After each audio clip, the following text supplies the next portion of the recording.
Evening, everyone. How you doing? It's Mag. Yes, I'm back. I was off for 10 minutes and I'm back. I've got a cup of tea and we're now doing TNGC.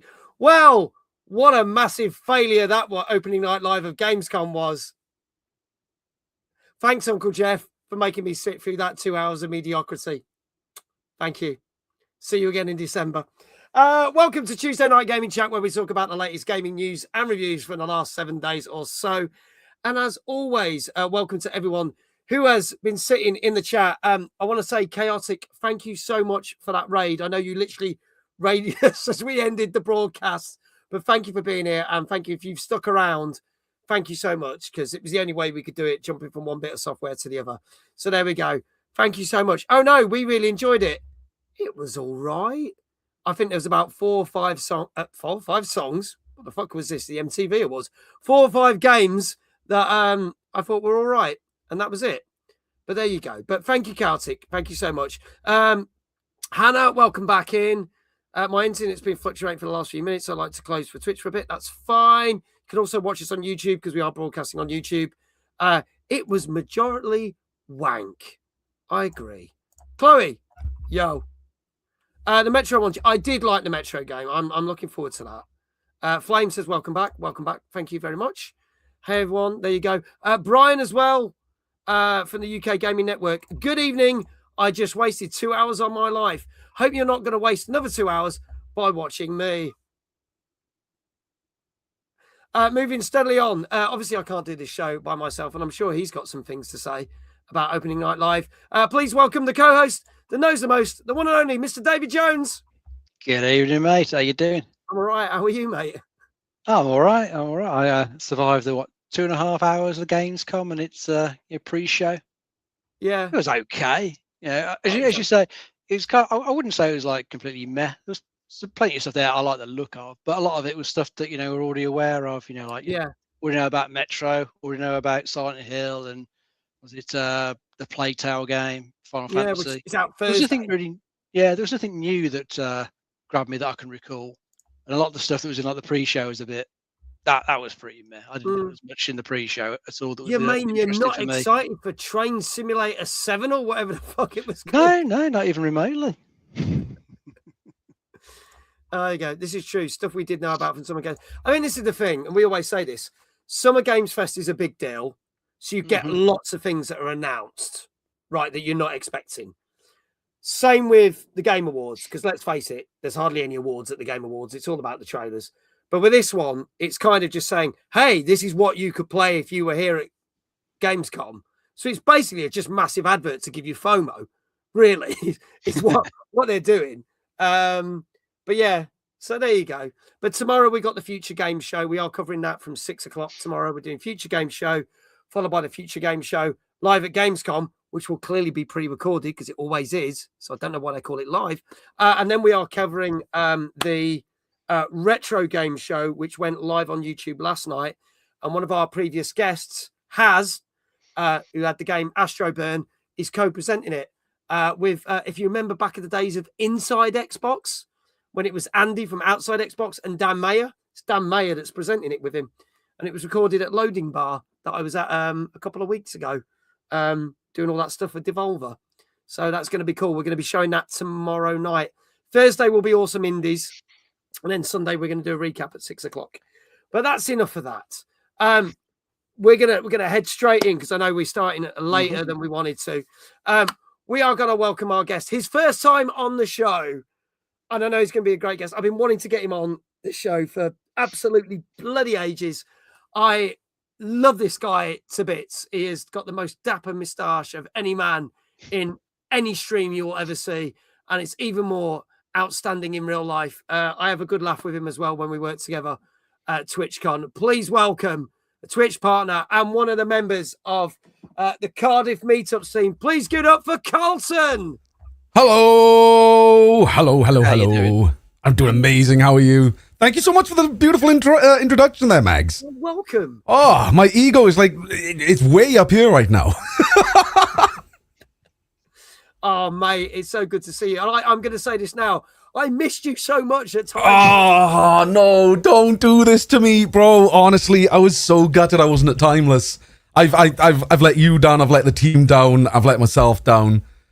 Oh, I need to make it up to you at some point. We'll figure it out. We'll figure it out. Look at this. What a beautiful Tash. Beautiful voice. Your mic is amazing. He's got a quality mic. Thank you. It's not like the cheap shit I use. So there you go. There you go. There you go.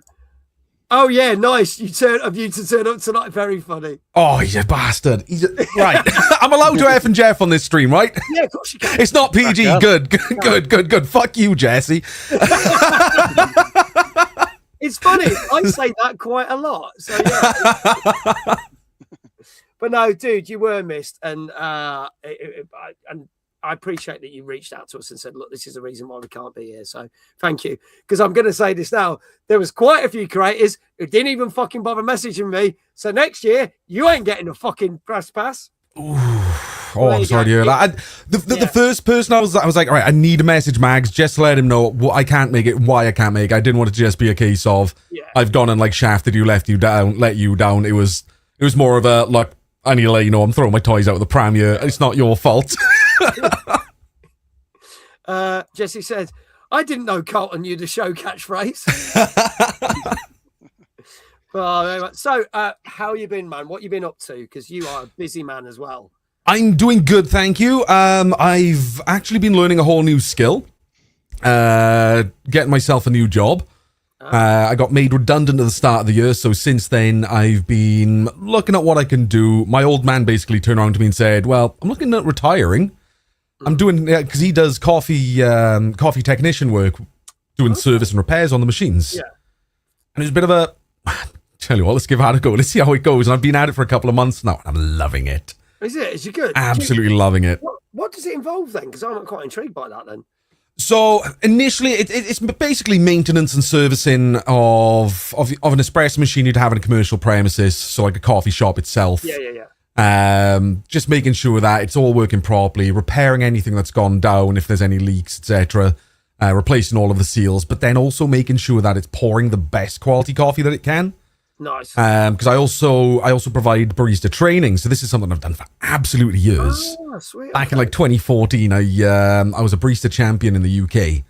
I went into one of the championships. It was through Starbucks, and I became second in Europe. I lost to someone in Amsterdam. Damn. And it's been a passion of mine in the background then ever since, to just do the teaching side of it. That's amazing. I'm learning. Seriously, I never knew this about you. There's a lot of like things about me that people don't know, which I'm always happy to divulge in. It's just I'm not the one to just sit there usually and just go like, well, I've done this, I've done that, I've done this. Yeah. Because half the time people won't believe the amount of crap I've got up to. I can't believe I just watched that Gamescom. I know, yeah. I mean, sorry about that. But Carlton, bless him, was watching it through me. I mean, he could have watched it on another platform. But, either way, it was going to be shit whichever way you watched it. So. Absolutely. The way I looked at that just then is if that's the foreplay for tomorrow's stream, then I'd be rolling over and saying I've got a headache. Rock News says, what's the best coffee then? The best coffee? It's a tough one. It's subjective. Personally, I am one of those coffee snobs who's a bit of an artisan. The pinky goes up when I'm grabbing my cup of coffee and I'm having a sip. But I would always go for something like a flat white or a double espresso. Sweet. See, I can't drink coffee. It makes me really fucking ill. So yeah, I can't. Yeah, it's really bizarre. Like I very bizarre story. I can't. If I have coffee, I get really bad headaches. But it's obviously not caffeine because I can drink tea and I can drink like Red Bull and other stuff. I eat coffee as an ingredient, like coffee cake and stuff. But weirdly, I did do this show years ago where there was like this specialist coffee company that were in the corner, and they said, "Oh, I heard that you can't drink coffee and blah blah." I said, "Yeah," and they went, "Well, try this because this will sort you out. Like you'll be able to have this." I was like, "Great!" I found something that'll do it. Drank it at the time, it was great. Hour and a half later, we're getting to pat down the show, and apparently I just went grey. And I'm like, you do not look good. And I immediately went to the toilet and went, and it was the worst. No. Never figured it out. That's low key. Look, it's a superpower at the same time, right? Yeah. If you're ever in a situation you want to get out of, yeah, just drink coffee. Cheeky cup of coffee. Fucking hell. Where's Max gone? He's chucking his ring up. Dude, this is what we do next year at SwitchCon, right? If we get a really bad networking session and you're just like, dude, check out, you pour me a cup of coffee, give it to me, I'm fucking gone. It'll be a bit of a sign between us of, how's the event, man? Oh, I could do with a cup of coffee. I could. Yeah. I'll come with you. Yeah, don't come back. And then it's miraculously recover, ready for when we get a decent one, like we were doing with like Dead by Daylight or whatever. But oh dear. Turn me up. I am quiet. Apparently, people are saying, am I quiet? Max is quiet or Carlton is loud. Carlton sounds great. Am I quiet to you guys? I'm usually a bit of a loud one. Quiet. Let me see. Let me try knocking it up a smidge, see what people say. Let me see. Oh yeah, do you know what? It has been knocked down. My mic is knocked down from. It's like it's reset itself. Try that. Is that better? Can you turn Mag down? That's Fuck all right. you, Jesse. There you go. See, catchphrase of the show. That's better. There you go. My mic has reset. There you go. I have it. Normally, I have it at 150 out of 200, and it was set to 100. But there you go. So, told us what you're doing in real life. Also, you are doing. In talking of real life, a lot of IRL streams, in real life streams. You've been doing a lot of that. So not to great success. Why?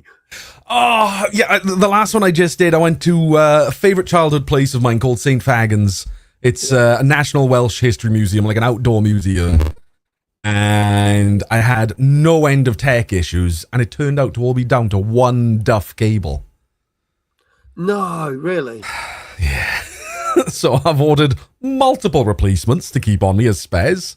And I'm hoping then to go do it again Saturday, but I'll be doing the Caerphilly Cheese Festival.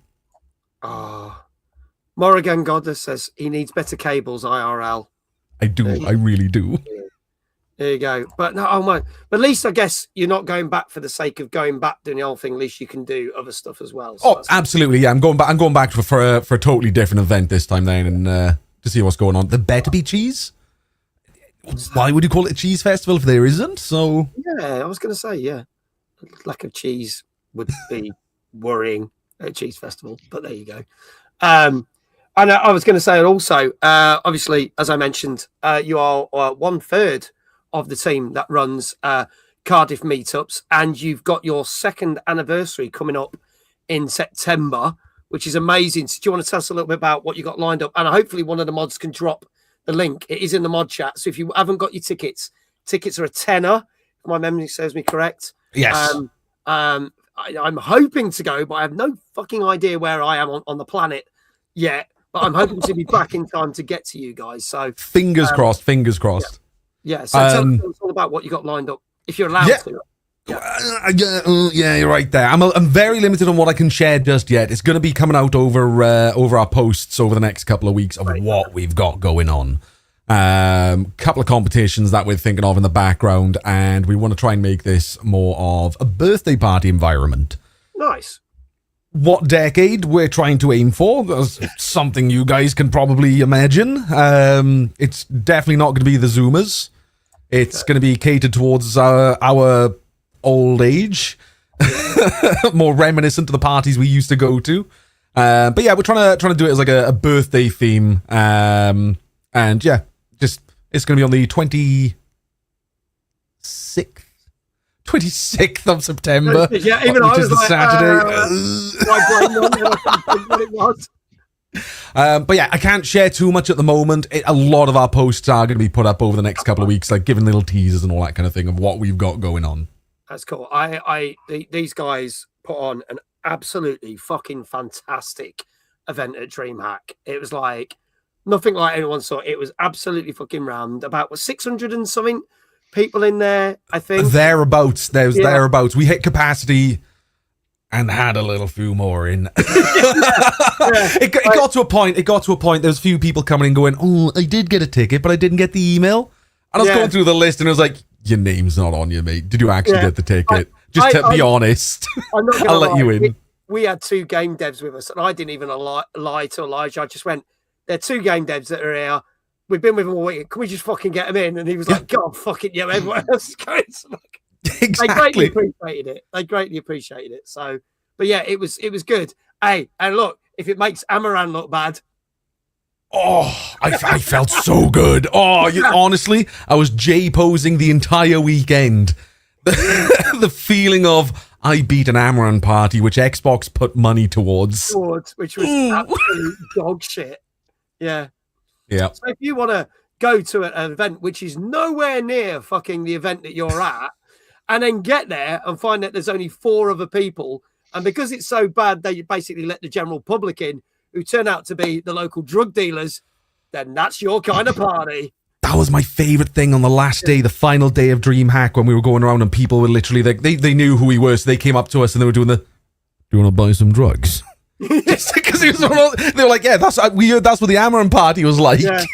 Yeah. There's a lot of disappointed people. I know someone spent 40 quid on a taxi to go from your party to that, and then text me and went, I'm on my way back 15 minutes later. Dire. Like, god damn. But I will say, I did hear that the Amaran party at TwitchCon was very good, so I'm not going to completely knock them. Apparently that was very good. I did get invited. Did I go? Did I fuck? I was having too much fun. Actually, you were at the same one I was at. We were at the... was that the Gothic one? The Gothic, yeah. Yeah. That was amazing. Fantastic. So, yeah, that was good. What, did you go to anything else? That was the best one of the weekend, I reckon. Yeah, agreed. There you go. If you are not following Carlton, and why the fuck not, there is his Twitch channel. Go check it out. And there is the link for meetups. As they say, the guys are going to be announcing stuff for the event on the 26th. I think I got that right. Of September. And you can get your tickets. They are just £10 at the Tram Shed. No, we're not on the Tram Shed this time. So Tram Shed is where we'll go when we're doing like a big event. Yeah. Pricing permitted. It's an expensive venue. We're at Steinbeck and Shaw, which is where we held our Christmas one. So it's not going to be like big one with stages or that kind of thing. Yeah. This one is more it's very mixer friendly. Trying to make sure everybody like gets to meet each other, also play board games and that kind of thing. Sweet. That's cool. So I will click on the link. It's got all the details. Don't listen to what I say. Because I fucked it up, but there you go. Carlton reminds me of a better looking Welsh Jack Black, now following. Oh, thank you. Timeless did have a distinct lack of drug dealers. That's because they were all still in Digbeth in Birmingham. So no, I couldn't turn up. What are you on about? Yeah. We had them booked in properly, but there you go. Big Jesse says, old Trots was peddling old dads in a blue carrier bag. Oh, old dads, old DVDs. That was the closest. Old DVDs. There you go. I was like, old dads? What'd you do? Just pull old men out of a carrier bag? What the fuck? Yeah, there you go. We have a different class of dealers in Liverpool. That's right. We were giving away free Monster. We'll get you hooked on that shit instead. Yeah. But there you go. Anyway, so shall we crack on with the show? Because we're well fucking behind. So I think Dave will agree with me. We'll probably dump those 2 fucking games that we don't give a shit about. And I'll just stick them in the Discord.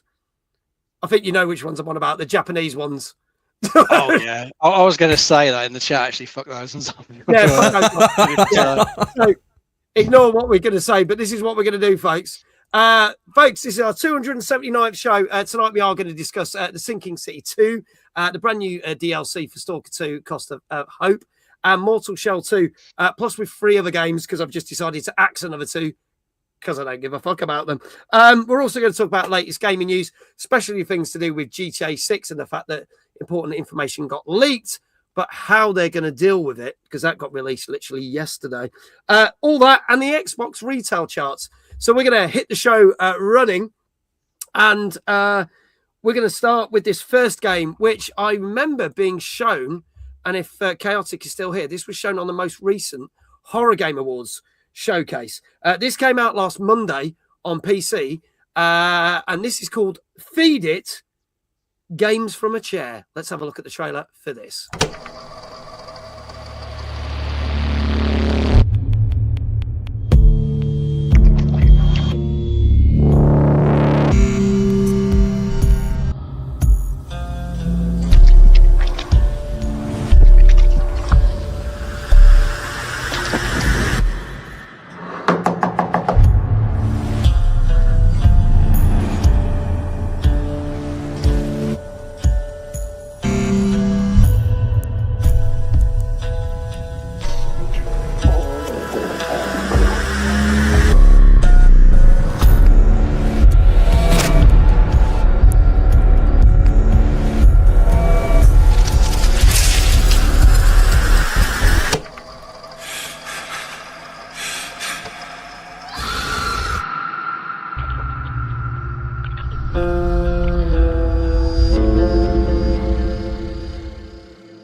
There you go. Start with a nice little bit of horror. As I said, this came out last Monday on PC, and it's currently £4.26. Normally £5.29. So that's an absolute bargain.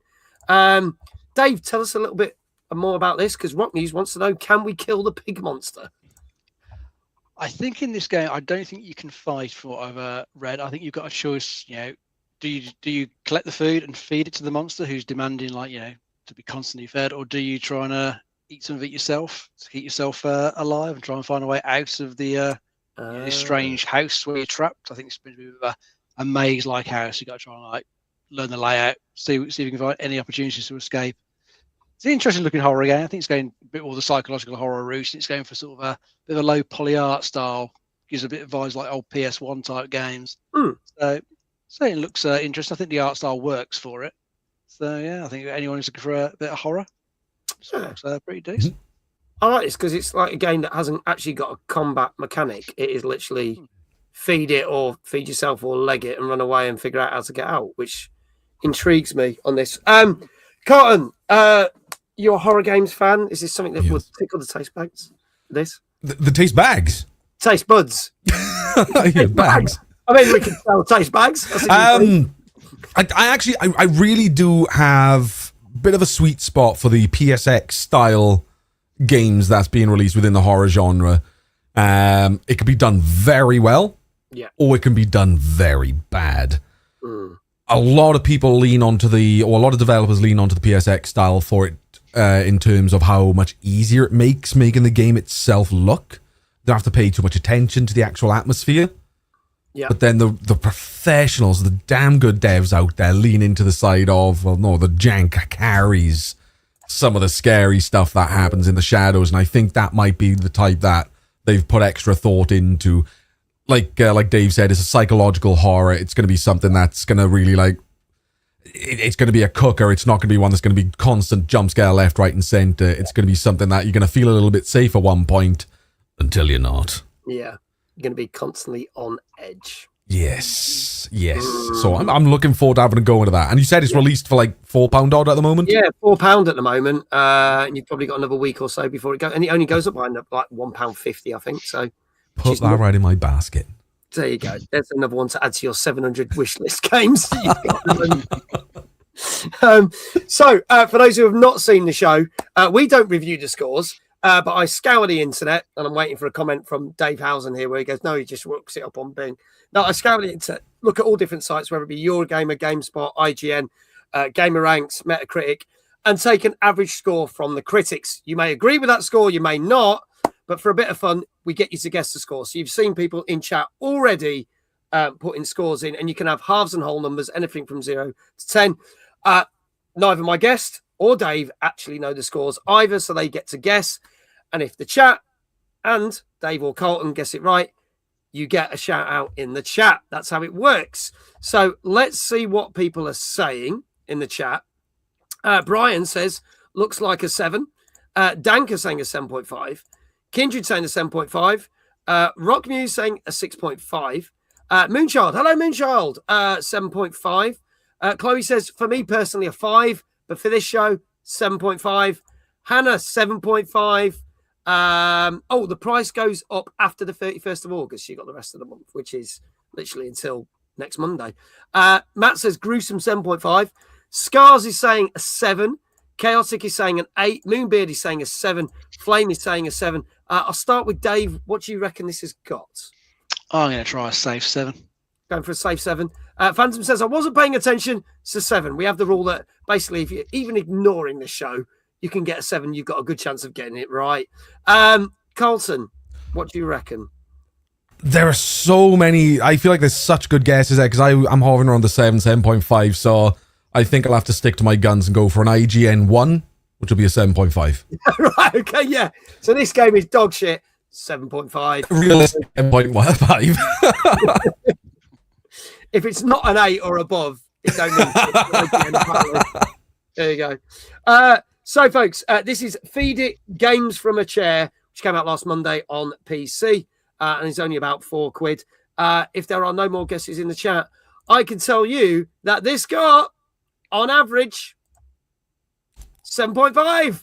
So well done, Carlton. You get Yes. Yes. Also, if you missed the shout outs, Carlton's information is pinned to the top of the chat right now. So you can click the link, go give him a follow if you're not following, and get yourself booked on for the Cardiff meet up near the end of September. Let's see who else got it right. We're going to give shout outs for all of you. Carlton's mic sound nice. So nice. I want one. You don't want one. They're too expensive. It's a waste of money. Yeah. Does sound good though, mate. I'm not going to lie. Well done to Matt. You got it right. Hannah, you got it right. Chloe, you got it right. Moonchild, you got it right. Kindred and Danker. I think that's everybody who got it right there. Congratulations. If you are 1 for 1, there is Carlton links in the chat. Thank you, iQual. And while we're doing that, let's move on swiftly to our next game, which was a game I tried out last night. Back in 2019, a game came out which was more of a detective kind of style game, more in the sort of the Sherlock Holmes, set in the world of Cthulhu. Didn't do particularly well. Then got remastered 2 years later. Nobody kind of knew why. Pretty much just for next gen, really. Again, didn't do too well, but somehow it managed to get a sequel. And when it came back as a sequel, it came back as an action game. That got me intrigued, and we played this last night. This came out on Tuesday the 18th, so just last week, on PS5, PC, and Xbox Series X and S. And this is The Sinking City 2. Let's have a look at the trailer for this. We don't have a choice.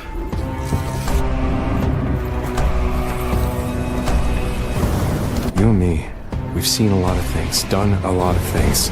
But this is something else. Please don't touch that. I don't know if I'm doing any of this right, Faye, but I'm trying.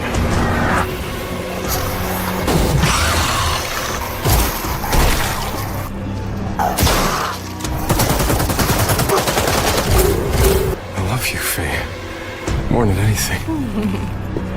When I'm done in there, proof of the kiss.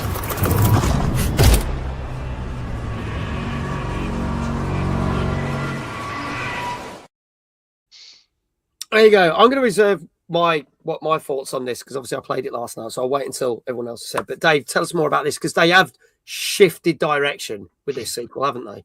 Yeah, as you mentioned, the first one had a bit more of like detective stuff to it, whereas they kind of jettisoned that, in the sequel. It's still got some puzzles, but it's a bit more like I think it's been sort of a bit similar to like the recent Resident Evil remake, especially like Resident Evil 2. It's more of an action horror, but it's still got some puzzles in there, just a bit of light puzzle solving. So they've gone for that style, which from what I've seen, I like some videos that I watched. I thought it looked pretty good. Graphics looked nice in it. Combat looked pretty decent. I think storyline in this one, whilst this is like obviously a sequel to the first, the story doesn't really follow the first one, so it is kind of standalone. Doesn't matter if you missed the first one, you can just pick this up and go with it. Your characters come to, I think, the city of Arkham in the 1920s, which has become flooded, and there's various Lovecraftian horrors, lurking under all the waters and stuff that are going to be attacking you while you're trying to search your girlfriend who's somehow gone missing in the city. So you got she's in a coma. Save her in a coma. Yeah. So, but you're kind of I think a ritual has gone wrong, hasn't it? And is it her spirit is kind of trapped there? Yes. You got to find her. Free her spirit, get it back to her body, get her out of the coma. So that's what you're trying to do. I think it looks perfectly serviceable for like a action horror game.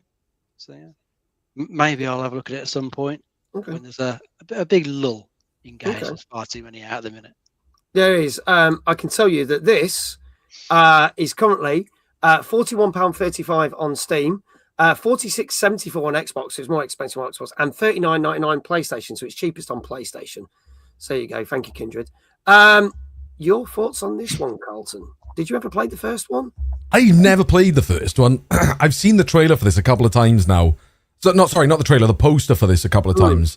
And I've thought, looks all right. I've never seen the trailer. I liked what I just saw.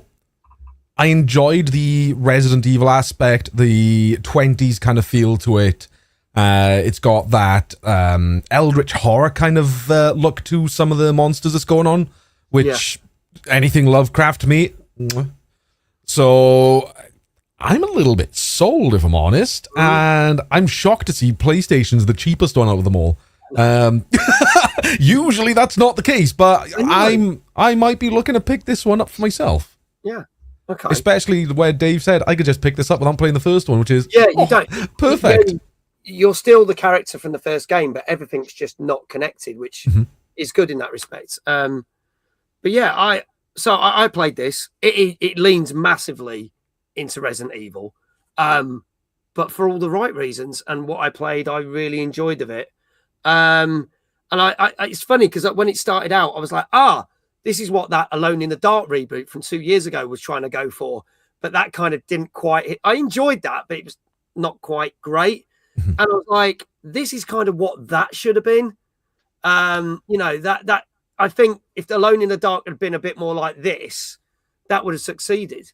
So what I played, I really liked it, and it's still got some elements, and you have to do a bit of research, and there's some investigations and stuff. So it's not just going around shooting everything, but it's perfectly creepy. It's some of the graphics look amazing, some don't. I think the character models don't look great, but everything else looks really, really good in it. And some of the puzzles did briefly stump me because I was like, oh shit, I'm gonna have to research this. And it was like, oh no, I'm gonna have to go find that to get that. And it was like, oh no, okay, now we work that out. So I kind of like games like that. So yeah, first impressions, really, really good. So there you go. Let's see what people are saying. Cthulhu just wants to give you a big hug. He's just misunderstood, like the Nigerian prince who wants to give us money, but we keep resisting. I mean, that's true. Yeah. Is it not currently the 1920s? Not right now. No. Okay, well, let's see. Also Grim, because I know Chloe doesn't like horror games. Chloe had to walk out of this one. Bless her. She was like, oh yeah, I don't like this. So 4 for me, but the rating will probably be at 8.5. Brian said it was remastered because the developer got the rights back off the publisher, and it was the only way they could earn the money from the sales. That's why it came out 2 years later. Thank you, Brian. I never knew that. Check that out. Moonbeard, 7.5. JL, good evening, JL. Good to see you. 8. Kindred, 8. Rock News, 8.5. Brian, 8. Danka, 8. Harper Luna, welcome on in. 8.5. Moonchild, 8.5. Looks really good. Hannah, 8. Scar says, let's go 8. Flame, 8. Gilfly, 8. Solid 7.5, says Matt. Carlton, I'll start with you this time. What do you reckon? For me, if we're going 8.5, it's got to be phenomenal. The trailer itself did look gripping. It did look like something that I'm interested in. The graphics, the fidelity of it, the actual lighting of the scenes, that looked good. The gameplay looked pretty good from the trailer they showed there. I'm going to go with an 8. Okay, going with an 8. Yeah. Dave, what say you? I was thinking an 8 as well. Going for an 8 as well. Okay, folks. Well, this is The Sinking City 2, which came out last Tuesday on PS5, PC, and Xbox Series X.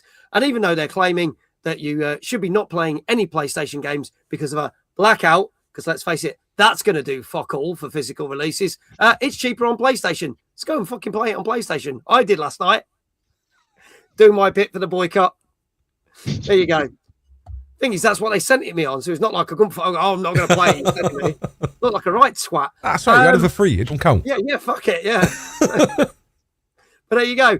If there's no more scores in the chat, I can tell you that this got 8 out of 10 on average. I think pretty much there was the odd review that gave it like an 8.5, but the majority of places, I think IGN, Eurogamer,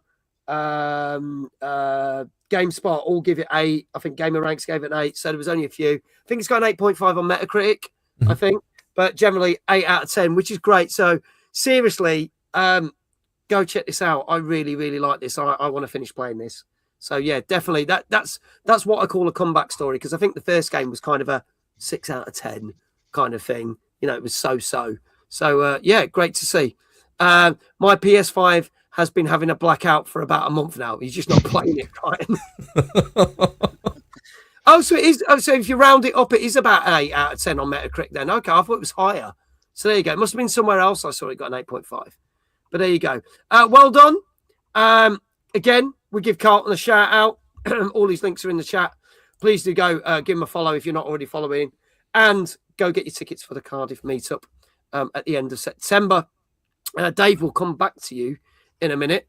Gilfly, congratulations, you got it right. Flame, you got it right. Scars, you got it right. Hannah, you got it right. Danker, you got it right. Brian, Kindred, JL, and that's everybody. Some of you are 2 for 2 so far tonight, including our guest right here.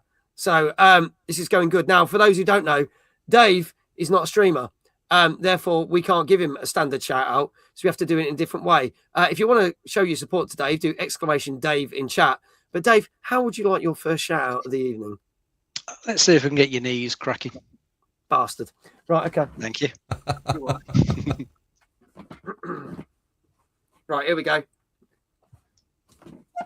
Oh, bollocks, they didn't. Hang on, go back up again. Good. Right, here we go. This has been happening quite a lot. I must be getting more... You on the cod liver oil capsules? You want to stop? Yeah, maybe I need to stop. I'm not on them, but I was thinking maybe I could get sponsored by 7Cs. Here we go. Right. Oh, that didn't fucking work, but I just did rip my shorts.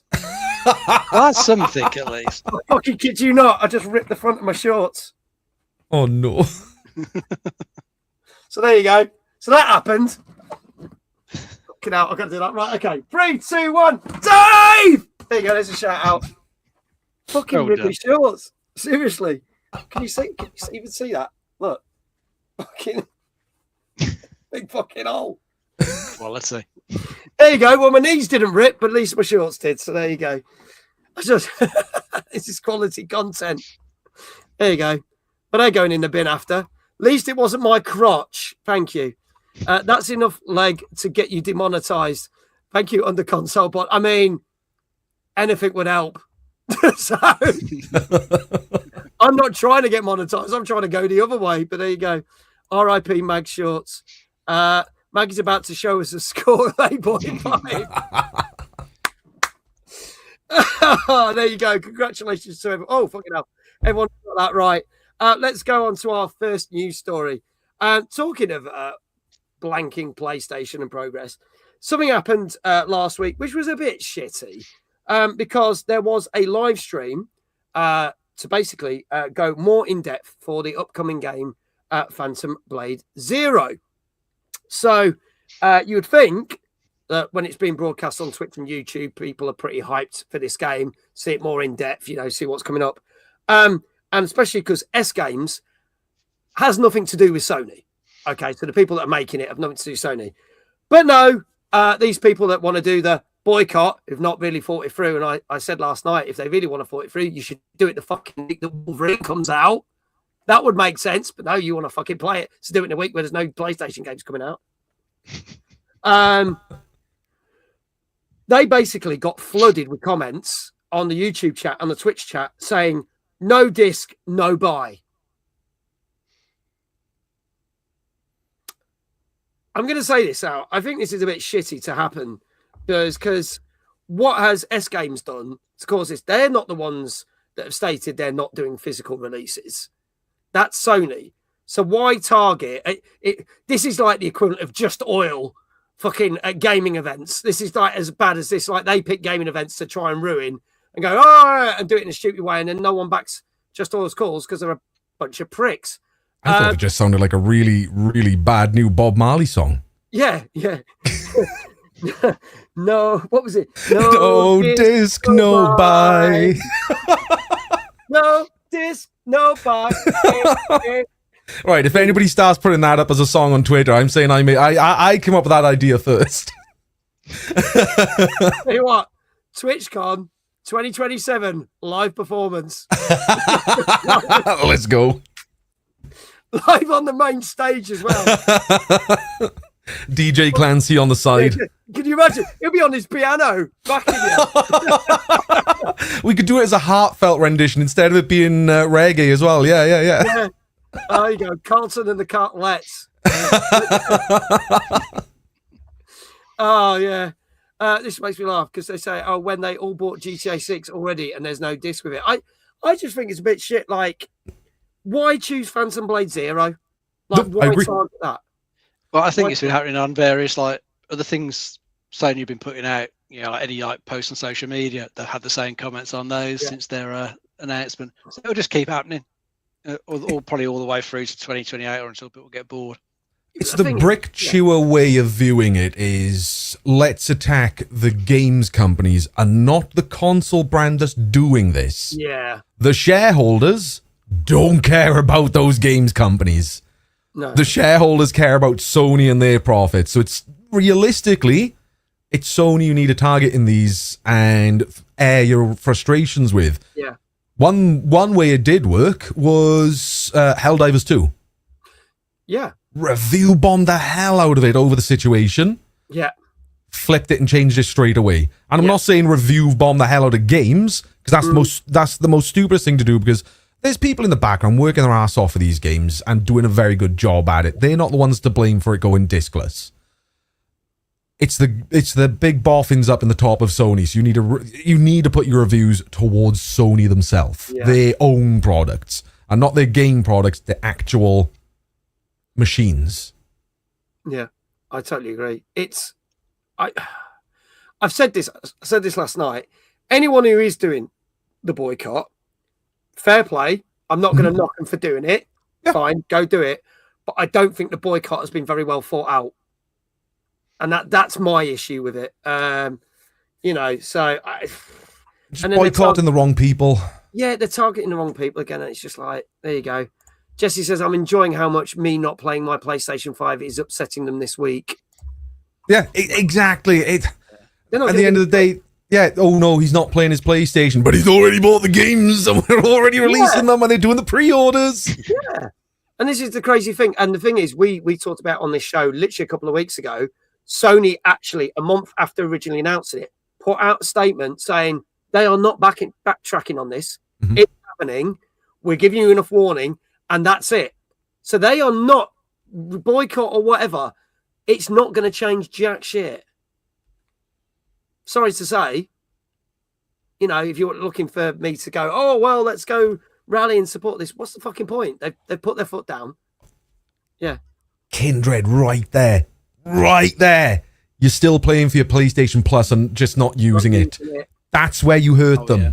Yeah. That's where you hurt their bottom line. That's where the shareholders end up seeing things. If you cancelled your subscription and kept it cancelled, because look what happened with Xbox and Game Pass, and loads of people did that, and they saw a massive drop. Yeah, so they didn't do a full reverse. No, they reversed enough to make a good difference. Yeah, they ended up dropping the prices back down, not fully back to where they were, but it did something. I'm not against all digital future. I'm against not owning a game. I pay for a Plus. I expect games to cycle. But if I spend £70 on a game, I would like to play it when I like without risk. I get that. I agree with that. You don't want to find out that in 3 years later you can't play it because they've decided to take it off the store. That is a bit shitty. But I think this is the way I think times are moving. What they should be doing is cancelling all digital pre-orders and pre-ordering the disc instead. Even then, you're still lying in the pockets. It doesn't show up in a shareholder meeting. They won't look at it as, well, we've dropped digital and we've gained physical sales. It needs to be flat out, shit, our sales have dropped this month. What's going to happen next month? Yeah. I think this is one of those things. Rock music's ridiculous. I doubt there's enough discs to cover all the pre-orders if everyone moved over, so people would be forced to go back to digital anyway. Interesting fact that we said that going back a few years ago on PS4, the market was 80% physical, 20% digital. Now that has switched. So it is now like 79% digital. But what's interesting is July was one of the worst months for physical game sales since May of 2020, because it was difficult to ship stuff out because of COVID. So we've had the worst month of game sales last month. And that just proves the point that people are just not buying physical as much as you think they are. I like to have physical. I mean, Kindred says there, Control Resonance is delayed until October. You can buy the digital version next month in September. Now I'm going to be covering that game. So it's like, I don't know if I'm getting a copy or not, but either way, I'd rather get the digital version, so I'm playing it on day release and covering it, than waiting until the middle of October when everyone's already finished it and completed it and already moved on to the next big thing in October. So it's a shame that that's happened, but it's kind of like that's forcing my hand to go, well, there you go. There's so many ways that it's getting skewed, though. Sorry to interrupt you there. There's so many ways that the data can get skewed because they can say, yeah, well, there's been a massive drop in physical sales. Of course, because you started selling consoles without disc trays for cheaper. Yeah. So your consumers bought those because it's cheaper. They need to save that money. So they're going to have to buy digital. They don't have the opportunity to buy physical anymore. Yeah. That's the thing. It is what it is. I think I get people are upset. I am going to miss my physical games. I'm not going to lie. But we're going to get to a point that if they're going to make... This is the other thing. We've not seen what this PlayStation 6 is going to look like. When it comes out, it's probably not going to have a disc drive anyway. So what the fuck were you going to do with your physical games? Because you can't force the thing into bloody work and then snap the CD, are you? I'm just picturing the old school. Do you remember the UFO ass looking consoles you'd get in the magazines back in the 2000s? Yeah. We're like, this is what the PlayStation 2 is going to look like. Big. Yeah. It's the size of a car. And it only runs at 75 megahertz. Yep. Oh, but there you go. See, but it's the same as CDs for music. Downloads easier, faster, more convenient. Exactly. That's what we always lean towards convenience, don't we? In the end, you know, you take TV and movies. You could buy them on Blu-ray or 4K Blu-ray. Yeah. Picture will be much better quality than you get on streaming, but streaming is just good enough. Yeah. Even if you buy a disc these days, you don't notice. Yeah. Even if you buy a disc these days, though, the game isn't on the disc. That's all that's on there is a license. You've still got to download the game because the game don't fit on the disc. Oh, and pretty much every single game is a day one patch anyway, isn't there? Yeah, exactly. Well, whilst you might get some that are on the disc, Yep. it's still not perfect because there's big patch to come down, make it better. So you are kind of stuck, really, aren't you? Yeah. If they do need to have a good sit down and find a way in both sales and allow players to own the games not licensed owned where they fuck the players up big time. Big Fuzzy Yak, good evening. And we're getting a second raid for this evening. Detective Bibbers. Thank you very much for the raid. Bibberoni pepperoni. There we go. Thank you, Bibbers. Big Fuzzy Yak says, oh my God, he's famous. All these celebs on this show. Hi, Yak. How you doing? We have come to say hi to Calorie. This is your new nickname. No, it bloody isn't. They call me Calorie because I'm a big boy. Big boy. Beautiful big boy there. There you go. We have come to say hi to Calorie. There you go. Oh. Beautiful. Damn. You thought you were safe and now it's followed you here. Yep. There you go, Roxanne. Thank you so much for all of you coming in on the raid. Thank you. We are, I am Mag. This is Dave. This is now apparently Gallery. Also known as Carlton, apparently. Yep. Also known as Big Beefy Boy. Big Beefy Boy. This is Tuesday Night Gaming Chat, where we're talking about all the latest gaming news and reviews for the last 7 days or so. Big Boys is a restaurant where I'm from. Good for you. I didn't know how to respond to that. I was like, check that out. I didn't know what to do with that information. You're going to have to send me a photo of that place now because it's like ingrained in my head. So there you go. Let's move on to our next game. Liam Knights, thank you so much for the follow. Greatly appreciate it. And again, thank you, Detective Bibbers, for that raid. This is a game that came out last Tuesday on PC. This is never horror. We've had a bit of a horror theme this evening so far. But this is a horror shooter called Twisted Tower. Let's have a look at this.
Oh, I'm a little bit erect.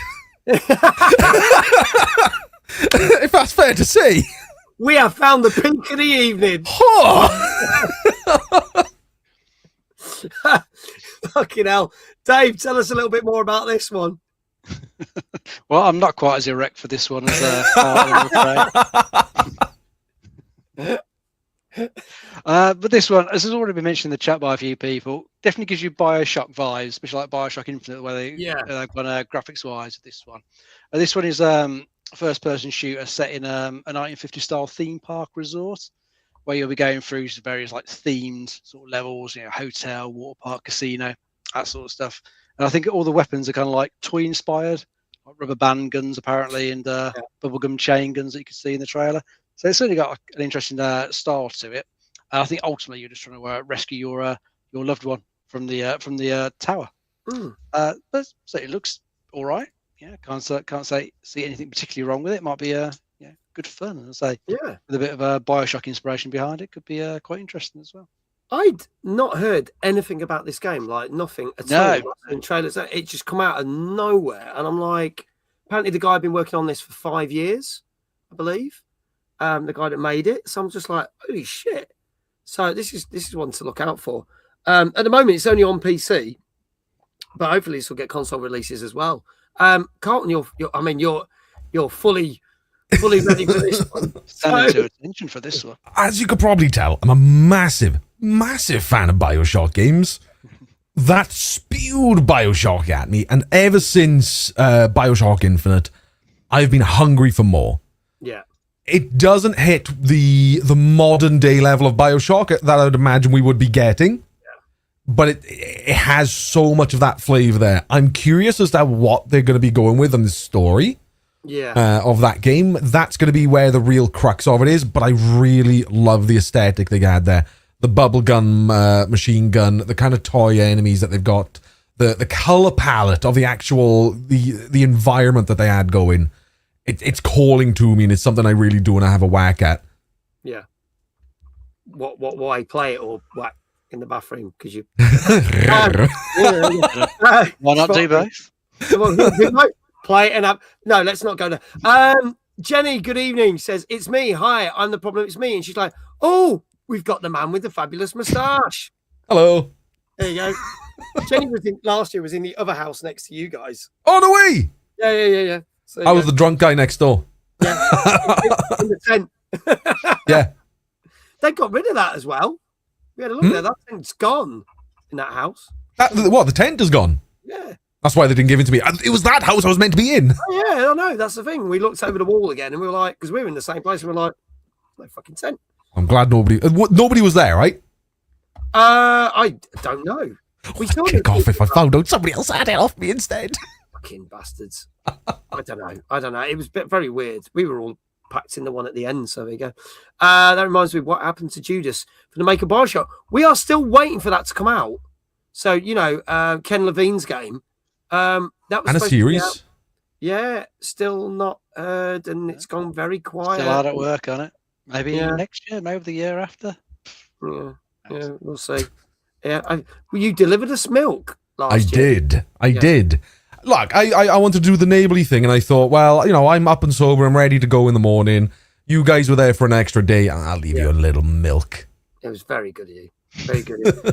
Does the collector's edition come with a box of tissues? Maybe whacking erect and not possibly right. I know, yeah. There you go. For those who just tuned in from the raids, we don't review the games, but you can guess the scores that the critics gave it. If you get it correct, we give you a shout out in the chat. Carlton is the kind of guy to explain why instant coffee is the devil's way. Oh, well, we know from earlier. Yeah. So he's a connoisseur of fine coffee. It was very much welcomed, the milk. Thank you. And it was funny because then the next day when I left on the Friday, Jenny had left me 2 drinks on my van. So I thought that was very nice. There you go. Okay, went to make a cup of tea, came back, and Carlton is talking about milking. Yes. Hello, man. I was the woman who opened her door in pajamas, eating cereal first thing in the morning, and a fabulous moustache man was standing outside. There you go. There you go. Right. Let's see what scores we got in chat for this then. So we have gone way off on this one. Let's have a look. Big Fuzzy Yak, 8. This looks fun. Danker, 8. I forgot to say as well. Normally £12, but currently £10.79 on PC. So there you go. Thank you, Kindred. Moonchild says this looks brilliant. 8.5. Brian says let's go with an 8. Kindred 8. Chloe 8. Harper 8. Hannah 8. Phantom 8. Dead Toxic 7. Legendary AL 8. There seems to be a recurring filmer. Big Fuzzy Panda saying a 7 as well. Rock News saying 7.5. Matt says it's a rock hard 8. Liam 8.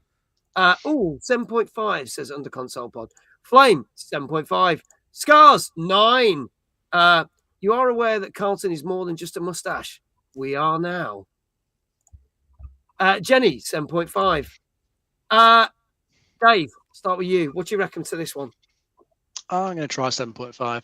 7.5. Okay. Carlton. That's a difficult one. 8 is saying it's got an incredible, like a really good story carrying it.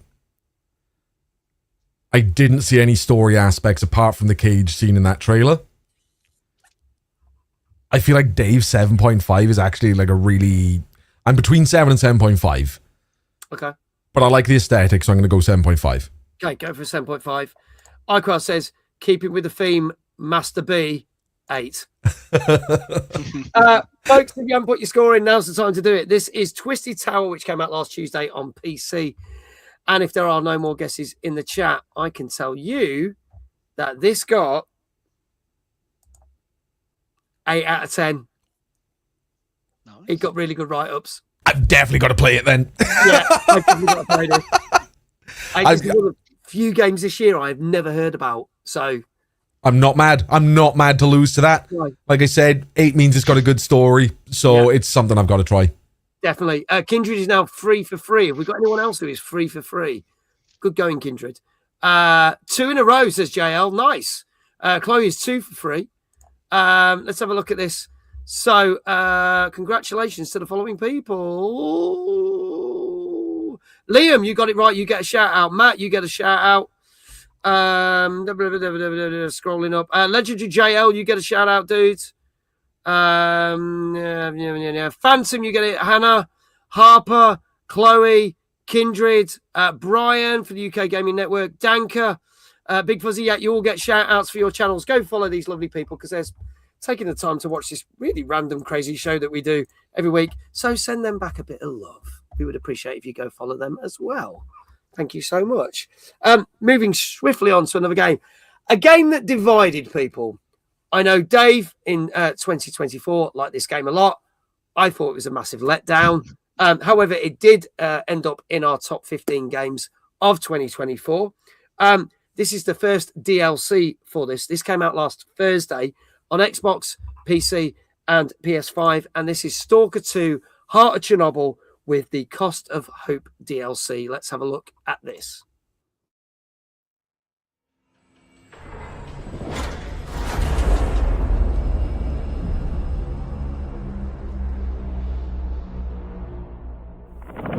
Hey people, we got ourselves a guest here. Stalker, people. People, Stalker. Let's play. It's not all rainbows and roses here. Loads of mutants around. Then the signal's down.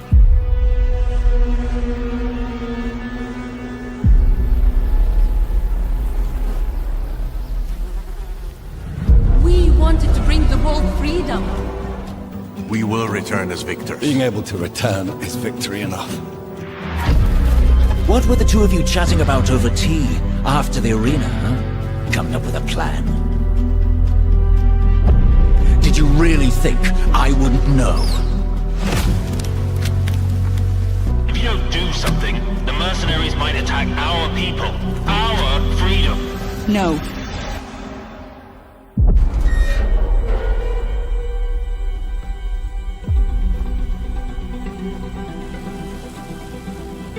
It's real. Afka wanted to make use of the zone's miracles. You go again. Fucking hell. What have you done? I thought we would stick together until the end. That we would stop the war. And let me remind you that we are still in the middle of a war with duty. Please, please! Finish the mission. Move! Hostile, left!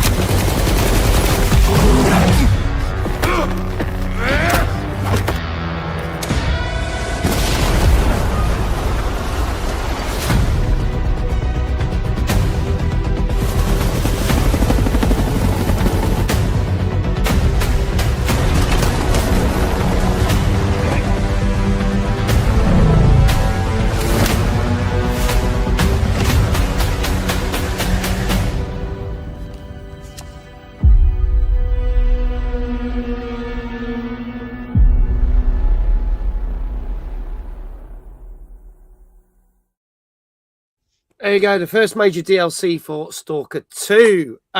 Dave, as you very much like this game, I can let you just go for it and tell us all about this DLC. Yeah, so this is launching alongside update 2.0 for the base game. So that's adding in lots of fixes and updates for the main game, whereas this DLC is adding in a whole batch of new missions into the main game. So you'll be I think choosing between two different factions as you go through these new missions, and they've both got different ideologies about what should happen with the zone, and these missions will send you off to a couple of new regions that are opening up. So I think you've got the Iron Forest and the Chernobyl nuclear power plant that are now going to be available on the map for you to go and explore. So I'm sure those are probably going to be some good atmospheric places to go, especially the power plant. That's going to be pretty cool to go and explore that. So I'm looking forward to playing this. Haven't brought it yet. Still playing loads of other stuff, so I'm going to probably get to it in a couple of weeks' time, hopefully, and I finish some of the things off. But I really like the look of it. Graphically looks really good. They have improved the graphics in this and in the 2.0 release. I think they did an engine update for Unreal Engine 5, so the game itself looks better. It should play a little bit better. Whether it will swing you if you didn't really like it in the first place, probably not. If we've been honest, because it's still at its heart the same game. So if you didn't like it at launch, I don't really think it swing you. But if you're one of those people like me who really likes it, this is just more of a great game to carry on playing. It's really sad because I was really excited for this game. It just didn't grab me, and I don't know why. And I still sometimes it happens, don't it? It just happens. I don't know why, but yeah. So I wouldn't bother with this personally. But hey, what the fuck do I know? Carlton, have you tried Stalker 2 or the previous Stalker games? I have never played Stalker 2. It's never really appealed to me. The trailers that I've seen in the past have been very sneaky, bushy, that kind of sense of things. Yeah. I'm very much, I do like a more of an adventure story-rich kind of game. That felt like an adventure story-rich game just then. Yeah. That felt so much nicer. I just want to point out, though, I'm not the only one that at the start of that trailer, it sounded like Family Guy, with a guy being all like, "Hey, Peter." Yeah. As soon as I heard it, huh? Yeah. But yeah, the game itself, I felt that trailer, that sold it to me. It looked beautiful. It looked like Dave said with the new engine. Yeah. They've definitely put effort into trying to change things up, getting those sun rays in on some of those shots as well. That sunflower scene just then, that looked good. Gorgeous. So yeah, I'd be more than down to have a go at that. Okay. See, this is probably one of those games that I will watch someone else play this and enjoy it, because I did watch other people play it and they seem to enjoy it. I just didn't enjoy it when I played it. But there you go. This DLC, now this is interesting. 25 quid on Steam, 35 quid on Xbox, and then 25 quid on PlayStation. What is going on with Xbox's prices lately? They used to be the cheaper one. I know. And what's mental is Stalker 2 was free on Game Pass as well. So why the fuck is the DLC more expensive? You say that. That Disney Dreamlight Valley? Yeah. That's on Game Pass, but I keep having to pay for DLC for the misses all the time, and it's really expensive. Yeah. Sorry, it's $245.99. I don't think that's right. That's a bloody expensive DLC. Yeah. They may have had a rocky launch, but they managed to pull it back with the updates. They did. I mistyped $24.99. Oh, so is it $24.99 on everything, Kindred? Just to clarify. Because if it is, that's fair, because it's the same price across the board. Just saying. Yeah, it is. Okay, that's cool then. That's fine then. So, that's fine. 25 quid across the board. You know what you're getting. That's cool. Tarkov level costly. LV is worth it though. There we go. So let's see what people are saying scores-wise. We've got quite a lot of scores in the chat for this one. Big Fuzzy Yak saying a 7. Danka 8.5. Kindred 8.5. Liam 8. Jenny 9. Hiding, it'll get an 8.5. Moonchild 7.5. Under Console Pod 8. Brian 8.5. Harper 7. Hannah 8.5. JL 7. Flame 7. Scars 7. Rockmuse 7.5. Carlton, I'll start with you. Chat, get your scores in if you haven't. Now, I've been harping on this around about graphic fidelity, the story that it sells in that trailer, that hit all those marks. I was gonna say I'm between 8.5 and 9. 9 is incredible. 9 pretty. I'd say 9 is non-DLC. Yeah. If that's the first game, 9 all the way. It's DLC, so I'll knock 0.5 off. So yeah, I'm gonna go 8.5. 8.5. Okay, Dave, what say you? I was thinking 8.5 as well. Great minds think alike. Okay, folks, this is Stalker 2: Heart of Chernobyl. It's the first DLC called Cost of Hope, which came out last Thursday on Xbox, XNS, PC, and PS5. If there are no more scores in the chat, I can tell you that this got, on Matt just sneaking in there with an 8 out of 10. Hey, Stray, how are you? What the fuck? Wasn't expecting to see Carly here. Didn't you? Hey, Hey, Elijah. How's it going, man? It's my boss. It's his boss. All right, boss. He could be doing that now. Yes, boss. I could tell you that this got 8.5 out of 10. Yes, get in. Carlton is 3 for 4. There you go. Dave is 2 for 4, and the following people. So we're going to give a shout out to Carlton. If you're not following Carlton, go follow him right now. There's going to be a link. And also, get your tickets for the Cardiff meetup. The link is there at the top of the chat, and there will be a link appearing very shortly. Dave, we will come back to as well. But the following people got it right. Let's hammer through all these. Congratulations to, as I scroll up, Hannah, Brian from the UK Gaming Network, Kindred. Fucking hell, Kindred's 4 for 4 now, I think. Danka, well done. I think that's it. Not as many. Got it right. Quite a few people were divided on this one. Moonchild says, can confirm Cardiff Meet is top notch. Get your tickets now, you beautiful, beautiful people. You need a leaderboard, like the star in a reasonably priced car. Carlton would be top. Hannah is 4 for 4 as well. So we got 2 people that are 4 for 4. That's bloody Fair good. play. Nice. Okay, well, Dave is now 2 for 4. Dave, how would you like your second shout out, sir? You can do some spinning on your chair, mate. Beautiful. Wide breaker tradition that's lasted for nearly. We've been doing this show nearly 6 years in October. Can you believe it? And this Bloody same hell. shit. Here we go. That chair still isn't broken. Yeah, you watch it. Fucking breaks now as you say that.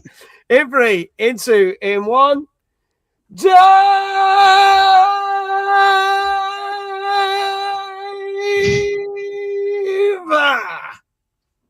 Very nice. Just waiting for the chuck Are your up. shorts still intact? I cannot. Yeah, that was the shortest time. The shorts are fine, but I cannot focus on anything right now. It's just all going like that.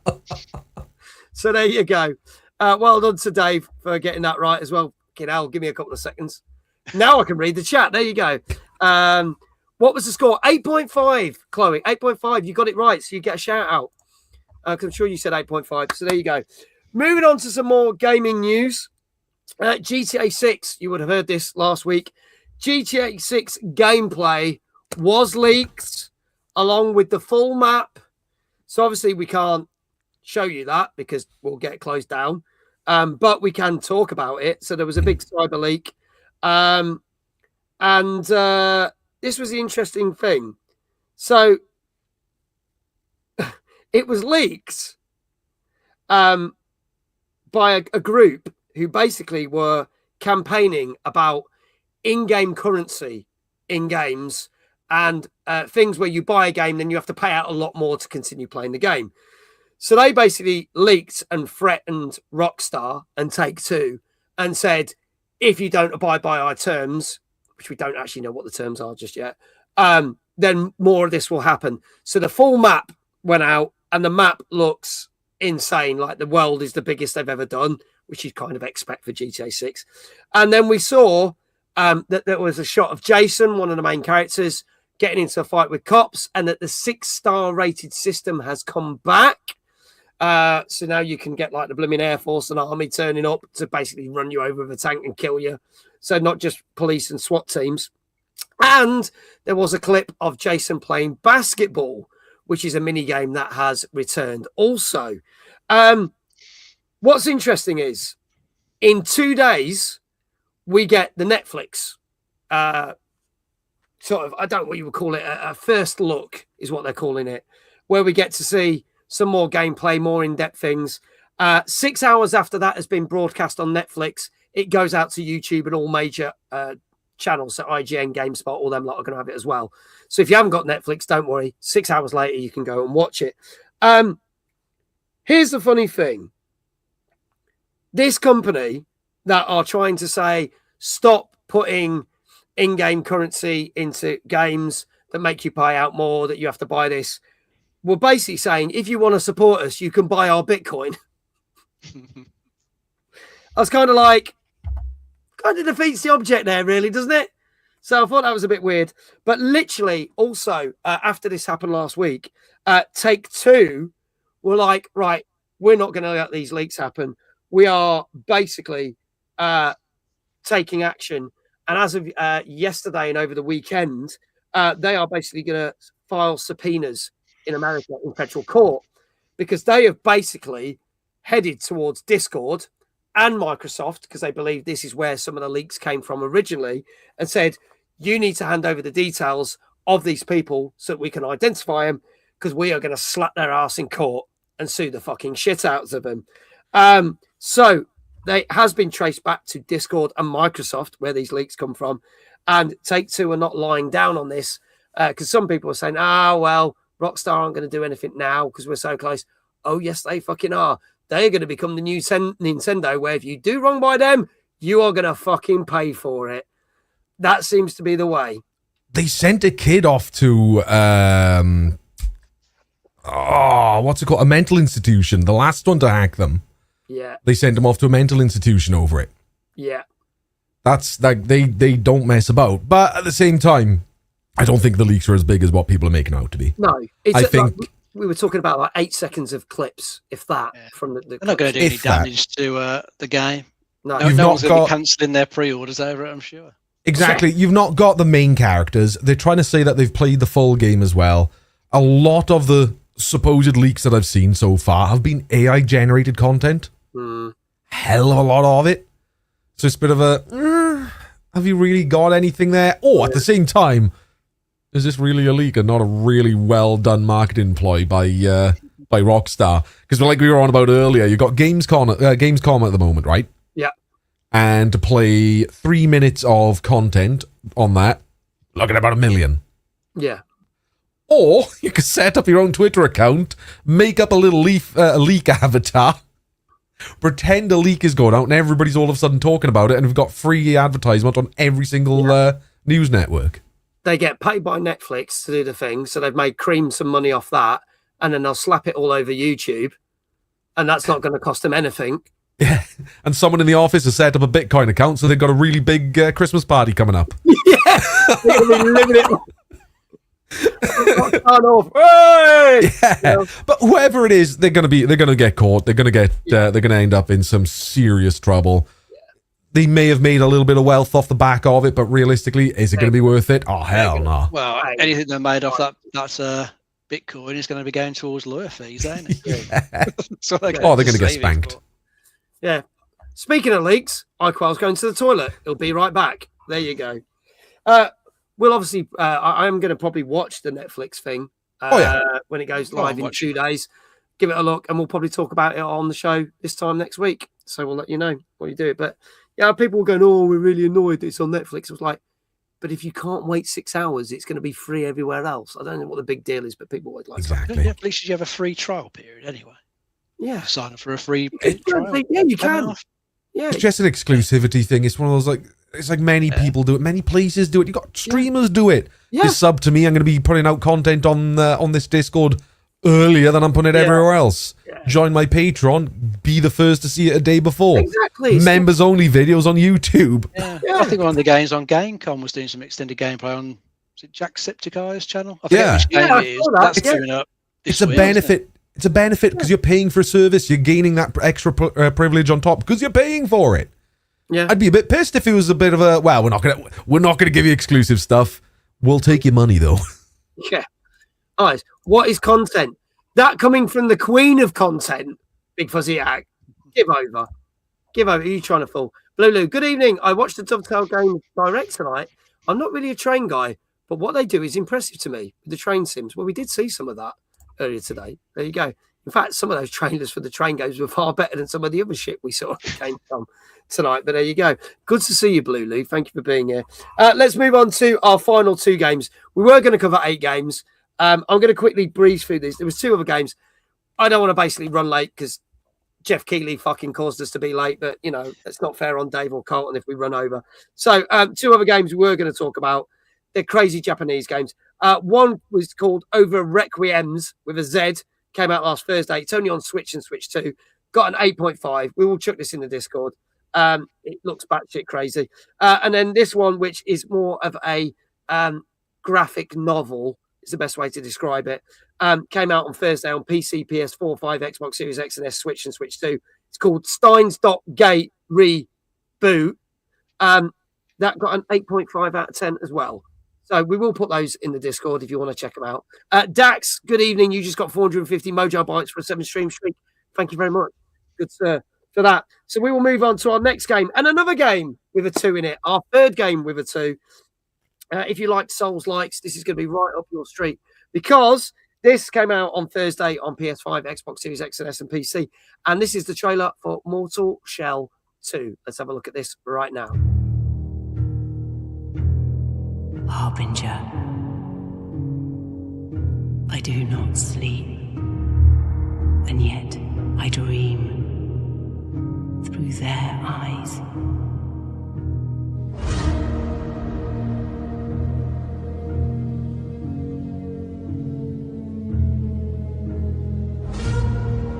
You are a weapon, child,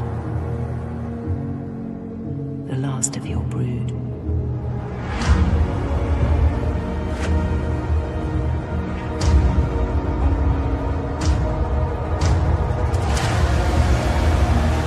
It's time to walk the unfound path. Bring the over back to me.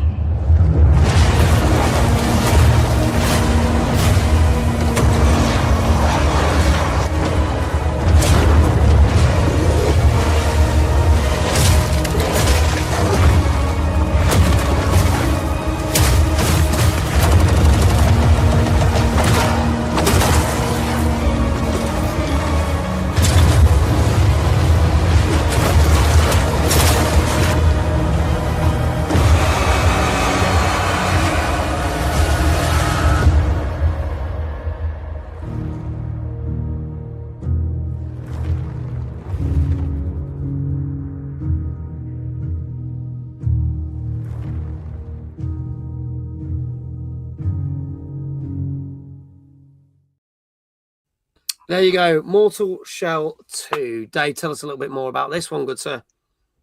So a bit similar to Sinking City 2 from earlier. This is another sequel that's kind of standalone. You know, you don't have to have played Mortal Shell 1 to get anything out of this. And from what I've seen of it, it does look like a good step up from the first one. So I did try the first one when it was on Game Pass, and it didn't really grab me. It was all right. I passed the tutorial, played a little bit of the early game, didn't grab me. But this one, from what I've seen, it does look a good step up. Graphically, it looks really good, and the combat looks really good as well. It's got a good mix of close-up melee combat and range combat as well, because you got a lot of guns and stuff in there as well from what we could see. And that looks pretty cool. And I think the monster design looks pretty good. Yeah. I've been reading about the world design. Whilst it is meant to be an open world game, I think it's got a compact open world. So I think it's one of those ones where you'll find a lot of like paths and shortcuts that will lead back to areas that you've been before. So you got that sort of pretty cool interconnected world that can really make these games feel pretty good. So whilst I wasn't interested in the first one, I quite like the look of this one. So I might have a look at this at some point. And the other thing I read about it is it doesn't sound like it's quite as punishing as other Souls likes. So if anyone is interested in the genre, but doesn't want to get into like Dark Souls because of the difficulty in them, I think this one might be perhaps a good entry point because it isn't meant to be as punishing as other games in the genre. Okay, so a bit like what we were talking about last week with Beast of Reincarnation, then, because that's not too bad. Which was the game we were talking about. So okay, I did play. I played the first game. I think it was on PS Plus as well, and that's where I played it. Yeah, but that was quite punishing, the first one. So they've obviously changed it up with that one. Carlton, Souls-like fan? I'm not a player of Souls-like games purely because I'm trash at games. I'll be honest with you. I'm a yapper. I'm not a gamer. I love gaming. I'm not a good gamer. I'll caveat with that. You're in good company then, so don't worry. But they're tapping into the Souls-like style of games here. And you tend to find, or at least I tend to find, Souls-like games they're like making a pancake. They're either extremely good or really shit. Yeah. I think they're tapping into the extremely good on that side. The darkness and the depth that it had in that trailer just then. The characters designs of the enemies that you're going up against were so different in each one. It's not the same looking enemy each time. You had the larger one stuck in the chair, the one that had his whole head turned into a sword, and then you've got the woman with a mask on and the machine gun, that kind of thing. There's so much going on there. I quite like the look of this. I'm not going to play it.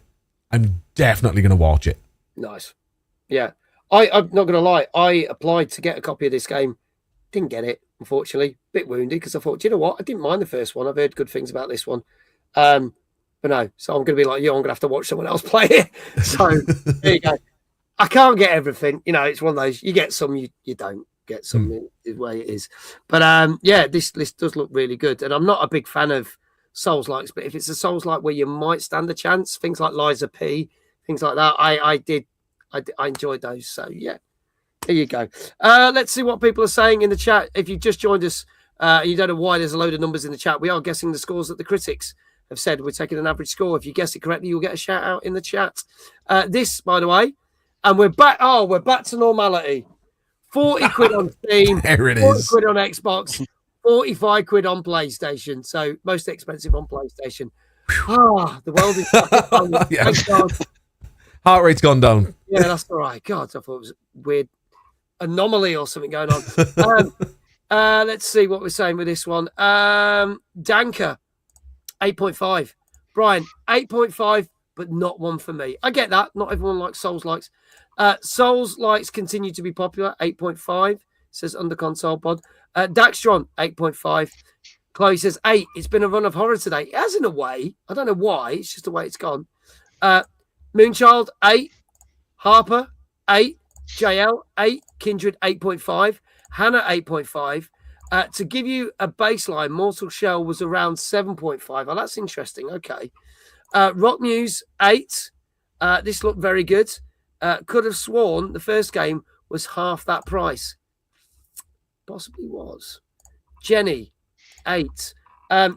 Dave, what do you reckon? I'm going to try an 8.5. 8.5. Okay. Carlton? I'm pretty much in the same ballpark there, 8.5. It's going to be a gameplay first game, and then you've got quality graphics on top of it. What more do you want? Yeah, it seems pretty sweet. I'm not going to lie. Yeah.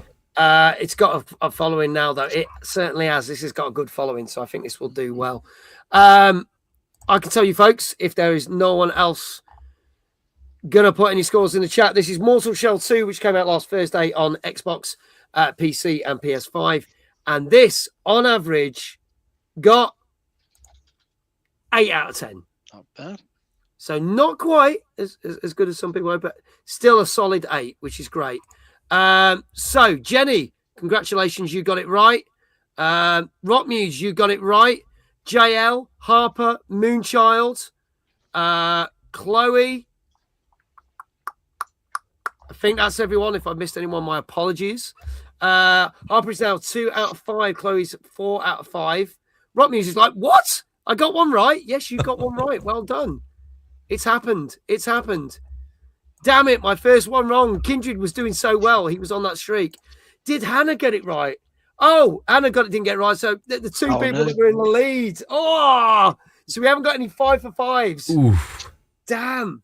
There you go, Rockmuse. You bettered. You are bettered from last week. I didn't get any last stream. And now you got 1. This is amazing. There you go. So we've got a couple of people on 4 out of 5 now. This is interesting. Congratulations to all of you who did get it right. And let's move on to our final game of the night. We've still got some news and we've got some bits and pieces coming up. But this is, again, something a little bit different. This came out on PC last Thursday. This is a bit of an interesting one, I'm going to say. I think some people are going to love this. Some people aren't. Oh, actually, I'm going to bring that up before I do this trailer. For those who we did whiz through 2 games that we did cut out tonight, the Steins Gate reboot is 45 quid, currently £40.49. It will release on Xbox alongside PlayStation 5 and Nintendo Switch at the end of October. So there you go. And the Over Requiems, which is on Switch and Switch 2, scoring 8.5. That is 45 quid. There you go. But that's if you're more like your Japanese kind of graphic novel kind of games and stuff. But yeah, we talk about enough of them on the show. So there you go. First Sign of the Apocalypse. Rockmuse got one right. We're all doomed. We are all doomed. But here's that trailer for our last game tonight. This is Theropods. Let's have a look at this. This is a bit quirky. Here we go.